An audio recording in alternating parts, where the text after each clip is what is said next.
Como parte del grupo 1 también nos encontramos al hidrógeno en la primera posición de la tabla periódica. Pero si uno analiza, en realidad, esa posición la ocupa de alguna manera por un acuerdo que se tomó en dónde posicionarlo. ¿Por qué? Porque si uno analiza y si piensa en las características que tienen los otros elementos del grupo 1, el hidrógeno no se correlaciona a dicho grupo, no presenta propiedades físico-químicas y principalmente lo podemos ver a partir de analizar de que todos los otros tienen comportamiento metálico, son metales, en cambio el hidrógeno en estado elemental es un gas, no reacciona con agua y de alguna manera uno puede valorar que es mucho más electronegativo que los metales alcalinos. También uno podría pensar en ubicarlo al lado del helio, eh, teniendo una posición del grupo 17, pero en el grupo 17 nos vamos a encontrar con los halógenos. Si bien en el caso de los halógenos,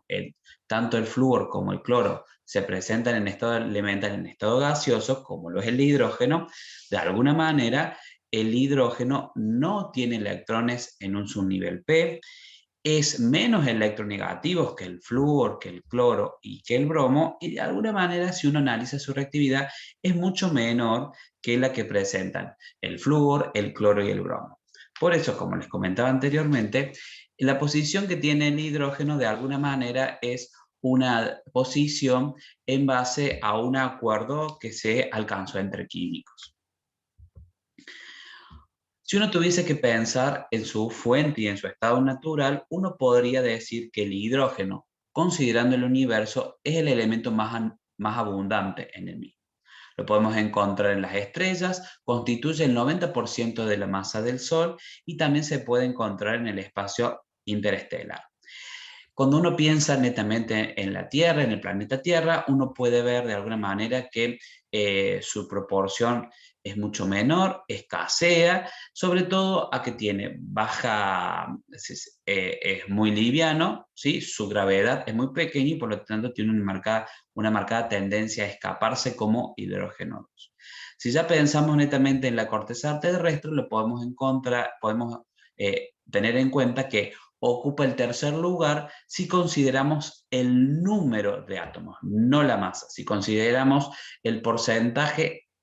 si estamos teniendo en cuenta su porcentaje, pero en cantidad y no en masa, y se ocupa en el tercer lugar después del oxígeno y del silicio. Una particularidad que presenta el hidrógeno es que también tiene propiedades nucleares y nos vamos a encontrar con tres tipos de isótopos. Tenemos el protio, tenemos el deuterio y tenemos el tritio. Si uno analiza cuál de ellos, se pueden dar cuenta que la mayoría del hidrógeno que se encuentra en el universo es hidrógeno de tipo protio, donde tenemos un protón en su núcleo y no tiene neutrones en el mismo. ¿Cómo lo podemos obtener? Una forma es la obtención en el laboratorio y otra de las alternativas es pensarlo desde un punto de vista industrial. Principalmente si lo queremos obtener fácilmente en el laboratorio, lo que se lo realiza a partir de la reducción de un ácido que en este caso generalmente se utiliza ácidos diluidos que de alguna manera se van a estar reduciendo y van a tener que tener otra especie que vaya a estar oxidando. Bueno, en tal caso, como conocemos, los metales serían la mejor elección, donde el metal al oxidarse provoca la reducción del hidrógeno, del protón, que va a llevar a la generación de la molécula de hidrógeno. También se puede hacer a partir del agua por una reacción con un metal bien electropositivo. Podría llegar a ser, como vimos anteriormente, la reacción del agua con el sodio, que nos lleva a la generación del hidrógeno. También por un proceso de electrólisis, donde a partir del pasaje de una corriente podremos llevar a la descomposición electrolítica del agua, donde vamos a generar hidrógeno y también vamos a tener como producto el oxígeno. Y también podemos llegar a pensar en la oxidación de hidruros. Fíjense que en este caso vamos a tener la situación donde un hidruro, en este caso está pensado en un hidruro de calcio, pero en este caso el hidrógeno tiene carga negativa por un proceso de alguna manera de oxidación, lleva a la generación de hidrógeno. Si ustedes se fijan, esta cupla, la cupla de alguna manera de oxidación del hidruro a hidrógeno 2 está muy favorecida, dado que su potencial es de 2,3 voltios. Pero si ahora uno piensa en la producción industrial, hay distintas alternativas para generarlo de manera, en una muy buena proporción y que valga, digamos, si se quiere decir, su aplicación desde el punto de vista industrial. Uno de los procesos más conocidos es lo que se conoce la reformación de hidrógeno. En este caso lo que se hace es una reacción de altas temperaturas de agua con un hidrocarburo, generalmente metano, que se encuentra en el gas natural, y de alguna manera, si ustedes se fijan en este proceso, nosotros obtenemos hidrógeno y bueno, como coproducto también se obtiene el monóxido de carbono. Pero algo que uno tiene que tener presente es que esta reacción de reformación de vapor, de alguna manera, ocurre a altas temperaturas y es generalmente, al igual que el proceso que vamos a ver a continuación, son procesos que en la actualidad tratan de buscar un reemplazo un poco más verde. También se puede lograr si uno hace pasar vapor de agua, fíjense que a altas temperaturas, 1000 grados, a través de carbón al rojo vivo, ¿sí? En este caso estamos a una alta temperatura, el carbón realmente está de alguna manera lo que se conoce con característica al rojo vivo, y si ustedes se fijan, de alguna manera, de nuevo, esto nos lleva a la generación de hidrógeno y de monóxido de carbono. Lo que uno tiene que tener en cuenta que en el caso de hacer pasar vapor de agua en estas condiciones sobre carbono, la producción de hidrógeno tiene de menor rendimiento con respecto a la reacción anterior. Y también uno puede llegar a pensar si hacemos si consideramos cada una de las reacciones anteriores y teniendo en cuenta el producto que se genera, también podemos lograr la generación de hidrógeno en cada uno de estos procesos a partir de lo que se conoce una reacción de desplazamiento, donde el monóxido de carbono, al reaccionar con el agua a estas temperaturas, genera dióxido de carbono y también es una fuente de generación de hidrógeno. ¿Cuáles son los usos o cuáles son de alguna manera las demandas que tienen la utilización de hidrógeno y por lo cual se produce desde el punto de vista industrial? Principalmente una de las demandas, el hidrógeno al reaccionar con monóxido de carbono, es la reacción primaria para la generación del metanol. También de alguna manera se utiliza para la reducción de algunos cationes y eso nos lleva a la obtención, si se quiere decir, de metales en estado puro. También es la materia prima para que al reaccionar con nitrógeno 2 nos lleve a la generación de amoníaco, y el amoníaco es un precursor para distintas industrias como la industria de los fertilizantes, también la industria de los plásticos. También se utiliza muchas veces para la hidrogenación de algunas grasas o de algunos, mejor dicho, para la hidrogenación, perdón, de algunos aceites, y de esa manera al saturar, al convertir estos dobles enlaces en simples enlaces por la incorporación del hidrógeno, algunas especies que tienen un determinado comportamiento, una determinada viscosidad, pasan de tener un comportamiento líquido a convertirse en una margarina, por ejemplo, en este caso, y pasar a un estado sólido. Pero en la actualidad también hay todo un interés con respecto a la utilización del hidrógeno como un combustible, tanto en celdas como también en proyectiles. Si uno analiza al hidrógeno como un posible combustible, siempre la reacción que se lleva es la reacción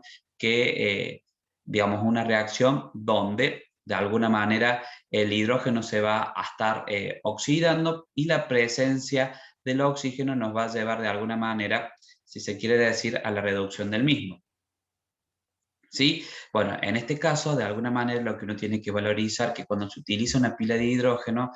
los dos componentes que se utilizan son componentes nobles, hidrógeno y oxígeno, y más noble aún el producto que se genera, que es agua. Por lo tanto, hay toda una industria involucrada en utilizar al hidrógeno como fuente de energía. ¿Cuál es el problema que se tiene en la actualidad del hidrógeno como fuente de energía, o para utilizarlo como una pila, como de alguna manera como una fuente de energía limpia, bueno, es su almacenamiento, y en la actualidad hay como varias líneas donde algunas se dedican netamente a la producción de hidrógeno de una forma más verde y otras se dedican exclusivamente a la generación de distintos tipos de materiales o de soporte para el almacenamiento, y que también ese almacenamiento sea estable y que después eso se pueda transportar, y con la presencia del pasaje de aire, que no es una fuente de oxígeno ambiental, se pueda dar funcionamiento a esta pila de hidrógeno que tiene un potencial que es muy aceptable. ¿Cuáles son las reacciones pensando en la reactividad del hidrógeno? Bueno, algunas características que tenemos que tener es que generalmente el hidrógeno molecular reacciona lentamente con la mayoría de los elementos, y eso se debe a que tiene una alta energía de enlace y también que las reacciones conllevan, si se quiere decir, una alta energía de activación. Entonces, de alguna manera, uno debe necesitar de un proceso para poder poder tratar de eh, mejor dicho, poder saltar estos obstáculos. Eso es lo que quería manifestarle. Uno lo que tiene que pensar es cómo hacer que estas reacciones donde está involucrado el hidrógeno sean más rápidas. Entonces, generalmente eso se basa a partir de la presencia de algún tipo de catálisis. ¿Sí? Entonces, dentro de estas condiciones que se pueden dar, nosotros lo que es más estudiado, lo que está más difundido, es de alguna manera la activación de la molécula por disociación homolítica sobre una superficie metálica, y también por la disociación heterolítica sobre una superficie o un ion metálico. Ya vamos a ver qué significa cada uno de ellos, y también se pueden utilizar o se utilizan en algunos casos la iniciación de una reacción en cadena vía la presencia de especies radicales. Lo que sí hay que tener presente es que bajo determinadas condiciones el hidrógeno es inflamable y reacciona en presencia de aire en forma explosiva, y sobre todo se tiene un iniciador de esa reacción. Cuando hablamos de una activación de la molécula, o sea, la activación del hidrógeno, para que lleve de alguna manera a la disociación homolítica sobre la superficie, lo que nosotros tenemos que tener en cuenta es la diferencia entre algo homolítico y heterolítico. En el caso de homolítico, lo que vamos a estar generando es la separación y la generación de átomos de hidrógeno sobre esa superficie, en tanto que la disociación heterolítica nosotros vamos a estar generando iones de alguna manera sobre la superficie, o digamos, si se quiere decir, se rompe la molécula de hidrógeno y se genera un hidrógeno con carga positiva y el otro con carga negativa. En el caso de la activación en el caso de la activación por disociación homolítica, generalmente se utilizan superficies metálicas como tal, y generalmente superficies de un solo tipo de elemento. Entonces esto es lo que ocurre generalmente cuando tenemos la quimisorción en platino, y es lo que se utiliza generalmente para los procesos de catálisis de hidrogenación de alquenos, o cuando queremos hidrogenar un doble enlace. Entonces lo que tenemos en este caso es una superficie metálica. Cuando el hidrógeno se va acercando a esa superficie metálica, lo que conlleva es a la disociación. Este acercamiento produce si se quiere decir, eh, un ablandamiento del enlace hidrógeno-hidrógeno. Eso lleva a la disociación del mismo, y ahora, si ustedes se fijan, se acerca una especie que tiene un doble enlace, y al aproximarse, fíjense que uno puede visualizar que estos hidrógenos se van a adicionar al doble enlace. En esta adición lo que hacen es romper esa insaturación, y bueno, se consigue el producto deseado. ¿Que esto cómo se conoce en la industria? Bueno, una disminución de la insaturación de la materia prima o un aumento de la hidrogenación de la misma. Pero fíjense que en este caso, este tipo de activación lleva a la generación de dos átomos de hidrógeno. ¿Qué pasa si ahora nosotros tenemos una superficie donde esta superficie ya no es una superficie metálica, sino tenemos la posibilidad de tener una superficie donde podemos identificar una región de densidad positiva y una región de densidad negativa, como podría llegar a ser una superficie de óxido de zinc? En el caso del óxido de zinc, nosotros podemos identificar sobre el oxígeno una densidad de carga negativa, y sobre el sin una densidad de carga positiva. Entonces, en este caso, cuando se da la aproximación del hidrógeno, fíjense que también lleva eso a la ruptura del enlace hidrógeno-hidrógeno, pero cuando uno trata de hacer una empleación, se puede dar cuenta que esto llevó a una disociación, pero ahora cada uno de los hidrógenos presenta una carga negativa en el caso del hidrógeno que está enlazado al zinc y una carga positiva sobre el hidrógeno que está enlazado sobre el oxígeno. Y bueno, esto justamente lleva a lo que se conoce como disociación heterolítica y la generación de iones. El hidrógeno puede presentar distintos tipos de compuestos y dentro de estos compuestos que los llamamos de forma genérica hidruros, pero no significa que en todos los casos el hidrógeno tenga carga negativa, sino que es de alguna manera un nombre que se le da a todas las familias y dentro de ellos, dependiendo de cómo sea el tipo de compuestos que se genere, mejor dicho, qué tipo de, sobre todo cómo está relacionado la electronegatividad o cuando hacemos una comparación de las electronegatividades del hidrógeno con el compuesto, con el elemento que se está relacionando o con el cual se está enlazando, podemos hacer análisis o podemos pensar en hidruros de tipo moleculares y en hidruros de tipo salinos. En el caso de hidruros moleculares son compuestos binarios y lo que tienen de particularidad es que se presentan como moléculas individuales y discretas, y eso es típico cuando tenemos enlaces del hidrógeno con no metales, con elementos que tienen comportamiento no metálico, y una particularidad también es que en este caso podemos llegar a tener la presencia de enlaces de puente hidrógeno. En el caso de los hidruros salinos, esto se va a dar de alguna manera generalmente con elementos, con el hidrógeno y elementos del grupo 1 y 2, ¿sí? Elementos que son muy que tienen una marcada, que son marcadamente electropositivos, y eso es lo que nos lleva de alguna manera a la generación de sólidos cristalinos, no van a ser volátiles obviamente, y que tienen la particularidad que en contacto con ácidos, ¿sí? Pueden llevar a a la liberación de hidrógeno 2. También tenemos la posibilidad de generar hidruros metálicos intersticiales, en este caso son sólidos conductores de la electricidad, y si ustedes se fijan, generalmente se dan con elementos del bloque D. En esta situación, lo que ocurre es que nosotros tenemos la estructura del sólido metálico y en los intersticios es donde se va a posicionar o se va a ubicar el hidrógeno como tal. Obviamente, como uno no puede saber cuál es la proporción de hidrógeno que se van a estar incorporando, porque muchas veces depende del tipo de condiciones de reacción o de síntesis de estos hidruros metálicos, uno puede llegar a decir que son hidruros de tipo no estequiométricos. ¿Sí? Lo que les comentaba recién, generalmente está asociado a elementos del bloque D, principalmente el grupo 3, 4 y 5, y a algunos elementos del bloque F. Una particularidad del hidrógeno también, y de cuando está presente, es la posibilidad de determinados compuestos presentar lo que se llama, o que de alguna manera da idea o permite la generación de lo que se conocemos como interacciones de puente hidrógeno. Este tipo de interacción es una interacción, un tipo especial de interacción de tipo dipolo-dipolo, uno lo puede pensar de esa manera, y se produce entre moléculas que son muy polares y que contienen el átomo de hidrógeno unido a elementos muy electronegativos,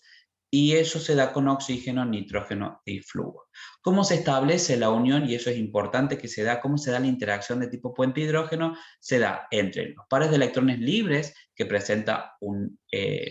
átomo y el átomo de hidrógeno unido a un oxígeno, a un nitrógeno y a un flúor. Este tipo de fuerzas, que son fuerzas intermoleculares, son intensas y tienen carácter permanente y son más fuertes o más importantes en intensidad que la fuerza de dispersión de London y la fuerza de tipo dipolo-dipolo.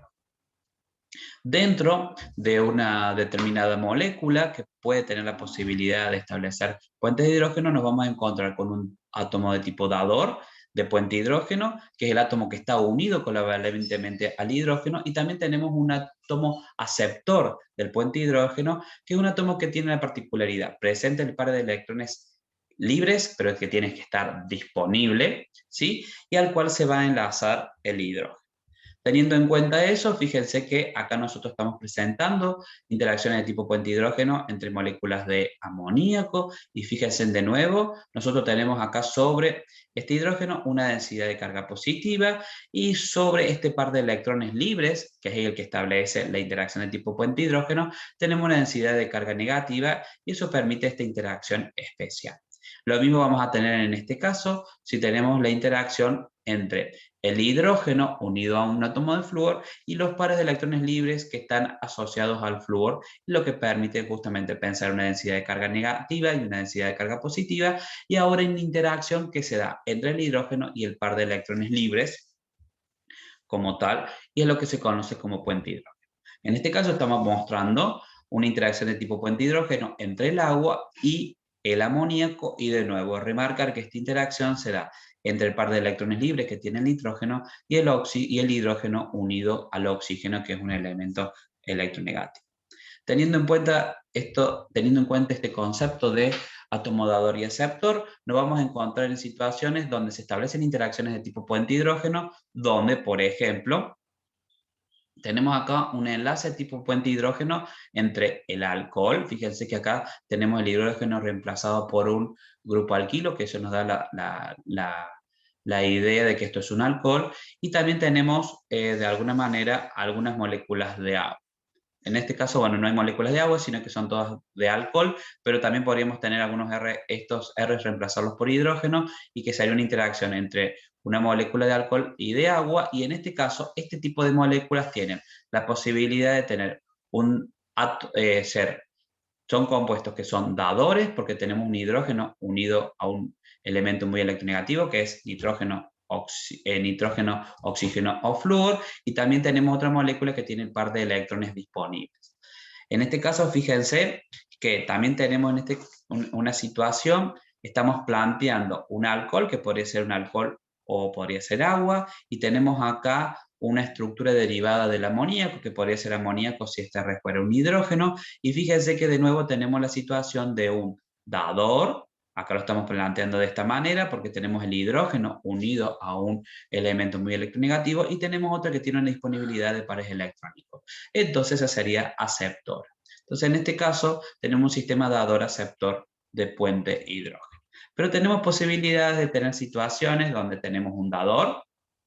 de puente hidrógeno, y esta especie, si ustedes se fijan, solamente tiene pares de electrones libres, no tiene un hidrógeno unido como tal. Por lo tanto, en este tipo de estructuras donde solamente tengo el par de electrones disponibles, a esa especie solamente la vamos a llamar aceptora de puente hidrógeno. Entonces, fíjense, este es el caso de una estructura de tipo cetona. En el caso de la cetona, nosotros podemos llegar a decir que la cetona es sola aceptora de puente hidrógeno, en tanto que, por ejemplo, si uno pensase en una molécula de agua o una molécula de alcohol, ustedes fíjense que en el caso del alcohol tenemos el hidrógeno unido a un par de a un elemento muy electronegativo, que en este caso es oxígeno, y a su vez también tiene pares de electrones libres. Entonces, en el caso del alcohol, no solamente es una molécula dadora de puente hidrógeno, sino también se puede comportar como aceptora de puente hidrógeno. Debido a la presencia de puente hidrógeno, hay distintas evidencias que ponen en juego ello, sobre todo cuando uno hace el análisis de cómo son los puntos de ebullición de una determinada familia. Si uno analiza el comportamiento de lo que pasa en el grupo 12, lo que pasa en el grupo 13, en el 12, perdón, si analizamos lo que pasa en el grupo 14, en el grupo 15, en el grupo 16 y en el grupo 17, uno ve que si tomamos la referencia del grupo 14, uno puede ver que a medida que vamos bajando en el grupo, el punto de ebullición va aumentando. Cuando uno analice ese comportamiento de los grupos que le siguen, uno puede ver de alguna manera que el primer elemento, o mejor dicho, el primer especie que presenta enlaces con los cabezas de grupo que presentan enlaces con hidrógeno, ahora son los compuestos que se forman son los que presentan el mayor punto de ebullición. Entonces, ¿a qué se debe ese comportamiento anómalo que uno podría analizar teniendo en cuenta esta tendencia que que presentaba antes el grupo 14, bueno, ese comportamiento anómalo de alguna manera se debe a la presencia de puentes de hidrógeno que estas moléculas pueden establecer. Evidencia de puente de hidrógeno pensando en el agua y en algunas otras situaciones es la estructura del hielo. A consecuencia, perdón, de los puentes de hidrógeno, nosotros podemos hablar de la estructura del hielo, la presencia de clatratos y también de cómo se dan algunas estructuras de proteínas y de ácidos nucleicos. En el caso del hielo, nosotros podemos pensar en esta situación, nosotros podemos visualizar a una molécula de agua en un entorno tetraédrico, donde cada oxígeno de alguna manera está enlazado a otros 5, si se quiere decir,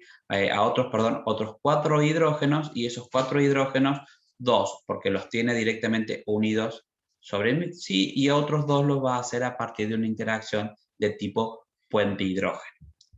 A consecuencia de ello, debido a esta situación del establecimiento de puente de hidrógeno, las moléculas no pueden acercarse más entre sí, y eso es lo que de alguna manera, cuando uno lo despliega en el espacio, uno puede ver las generaciones de hexágonos, y en estos hexágonos podemos ver espacios vacíos, y esto es lo que explicaría, debido a la presencia, la generación de los puentes de hidrógeno, que no permite que las moléculas puedan acercarse más hacia sí, que el hielo presente menor densidad que el agua líquida. A consecuencia también de estas interacciones de tipo puente hidrógeno, cuando nosotros tenemos si se quiere decir,